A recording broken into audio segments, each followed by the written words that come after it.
Жашоодо биз көп суроолорго жооп издейбиз. Бирок дайыма эле туура жоопту таба албайбыз. Кудайдын сөзү биздин ар бир сурообузга жооп берет.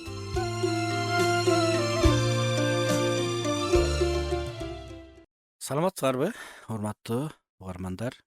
Бүгүн сиздер менен эмне үчүн Кудай күнөөкөрлөрдү, күнөө кылган адамдарды төөлүктүү күкүрттүү көлгө, тозокко салат деген суроода. Чын деле бул маанилүү суроо. Анткени адамдар ушундай суроолорду беришет. Эмне башка жолу жокпу деген суроолорду берет. Же болбосо эмне себептен төөлүктүү тозокко барат депчи. Бир нече жобо бар. Биринчиден, Кудай ыйык, Кудай адилет. Кудай ушунчалык ыйык болгондуктан, адилеттүү болгондуктан, күнөө анын табиятына, анын жүрөгүнө такыр төп келбейт. Ыйык Кудайга ошол күнөө кылуу бул ага баш ийбестикти билдирет. Эгерде ким күнөө кылган болсо, анда ал өзүнүн кылган күнөөсүнө жараша жазасын алат. Анткени Кудайдын сөзүндө эмне жаза бар экендигин Кудай сөзү айтылат. Демек адам төөлүк тозокко же төөлүк башка бир аталышы күкүрттүү көлгө ыргытылат. Бирок тозок деген эмне? Тозок деген бул Кудайдан төөлүк ажырай турган жер. Ал жакта адамдар кыйналат. Ал жакта бул Кудайдын катышуусу жок. Анткени Кудай толук, ал адамдар Кудайдан бөлүнгөн дегенди билдирет. Анан тозок бул Кудайдын ырайымынан ажыраган, Кудайдын жарыгынан, Кудайдын жашоосунан ажыраган жерди тозок деп айтат. Ошол негизи Кудай тозокко салат дегенди мен кичине башкачараак айтмакмын. Анткени адамдар өздөрү тандайт. Анткени Кудай адамдардын жердеги жашоосунда эле адамдарга эскертет. Бирок адамдар төөлүк бейишти же төөлүк тозокту адам өзү тандайт. Демек тозок бул адамдын өз тандоосунун акыркы натыйжасы да. Демек адам өзү тандайт. Анан Кудай эч кимди күчтөп өзүнө жакындатпайт, эч кимди күчтөп өзүнөн алыстатпайт.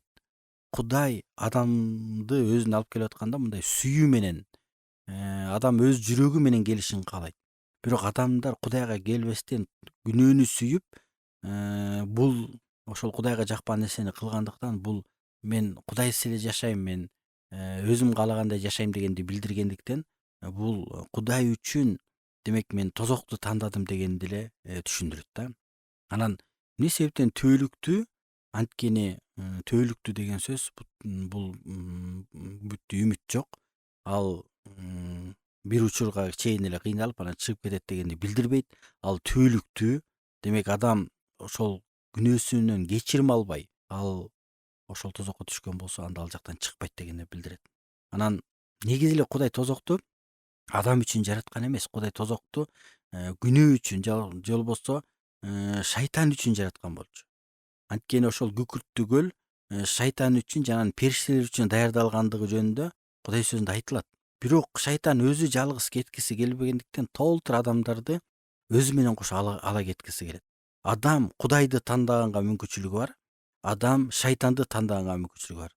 Бул жактан да биз көрүп атабыз, адам да тандоо бул бар экендигин, Кудай адамдын тандоосун өтө жогору коет экендигин, адамдын тандоосун урматтайт экендигин биз көрүп атабыз да. Анан чын деле тозок бар. Кээде адамдар айтат, аяка ким барып келиптир деген ойлорду айтышы мүмкүн. Бирок тозок бар. Адамдар өлгөндөн кийин анын жаны же төөлүк бейиште болот, же төөлүк тозокто болот. Ошон үчүн жердеги жашоосунда адам күнөөсүнөн кечирим алыш керек. Эгер адам чын жүрөгүнөн Иса Теңир менин күнөөмдү кечир деп адам кечирим сурап келген болсо, анын күнөөсү кечирилет. Анткени Иса айтат, ким мага келсе дейт, мен аны кубалабайм дейт. Эгерде күнөөлөрүбүздү мойнубузга алып ачык айтсак, ишенимдүү жана адилеттүү Кудай биздин күнөөлөрүбүздү кечирет жана ар кандай адилеттен тазалайт деген ыйык жазууда ушундай сөз бар. Демек адам Кудайды сүйсө, эгерде Кудай менен жашагысы келсе, анда ал Кудайдын алдына келип кечирим алышы керек болот. Ал эми кечирим алган адам, ал төөлүк тозоктон куткарылат. Анткени ыйык жазууда Исага ишенген адам өлүмдөн өмүргө өттү деп жазылат. Ал соттолбойт дейт. Демек соттолбойт деген сөз ал тозокко барбайт деген сөз. Ошондуктан ар бир адам жердеги жашоосунда күнөөсүнөн кечирим алуу жөнүндө ойлонушу керек болот. Кудай батасын берсин.